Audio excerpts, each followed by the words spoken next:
Today we're going to talk about the Scott automatic kiln. This particular model is from 2000. It was put in operation in 2001, and since then it's done quite well. There's been a few parts that we've replaced on it over the years, and there's a couple of things that still need to be refixed, and I'll explain some of those in a moment.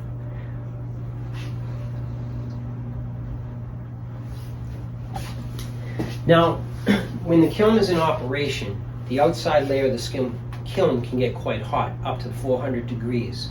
So this kiln itself happens to be in an isolated room, away from any student contact. Now, the kiln has a lid on the top that you would open up, which you obviously understand. The only thing that this kiln is missing, just so you understand, is that there's usually a lever here that locks the lid in place.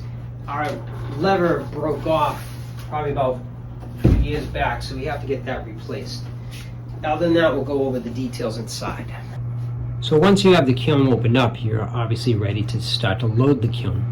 So when you're loading the kiln, you have to place in your greenware or your glazed work, and then from there you'll build up different levels of shelving. So each kiln usually comes with a series of what's called shelf stilts, and what these are is little legs that hold up the shelves at different levels. So for example, if I'm going to put in some greenware, so I'm going to place one in each corner, one in the middle, on the outside edge, and one there. So this side is going to be at that height. Now, this is a piece of greenware, so a student has made this on the pottery wheel. It is dried for about a week, and now it's dry enough to put into the kiln. So what I'm going to do is I'll place them in. Now, greenware that's been done, I can stack these if I need to. So it means if I want to conserve space, I can basically just add my greenware in, and I could even stack them up on one on inside and the other just nested together. So I kind of build up my layer here. So if you're trying to efficiently load your kiln, greenware can be stacked.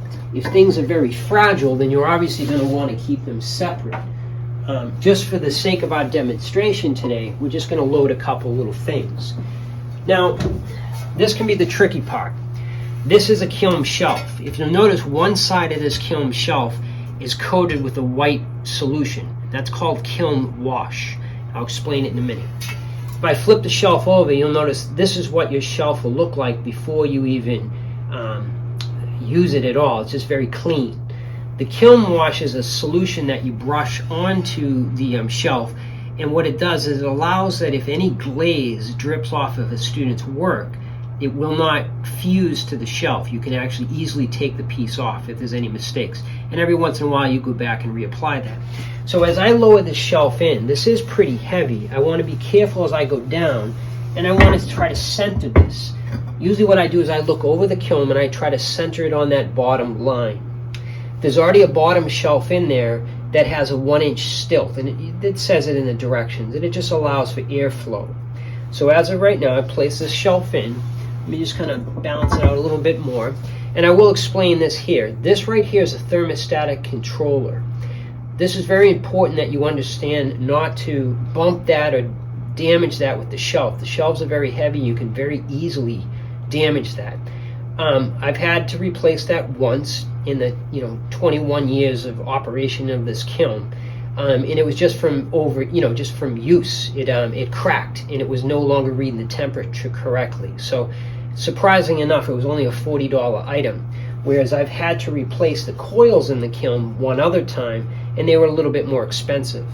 The coils that are in this kiln that operate the kiln, they're the same coils that you would see in a toaster. They're made out of nichromium wire, and they're just a thicker gauge, and there's a lot more of it. So we'll go over a little bit more of that. So I'm ready now to load the other side.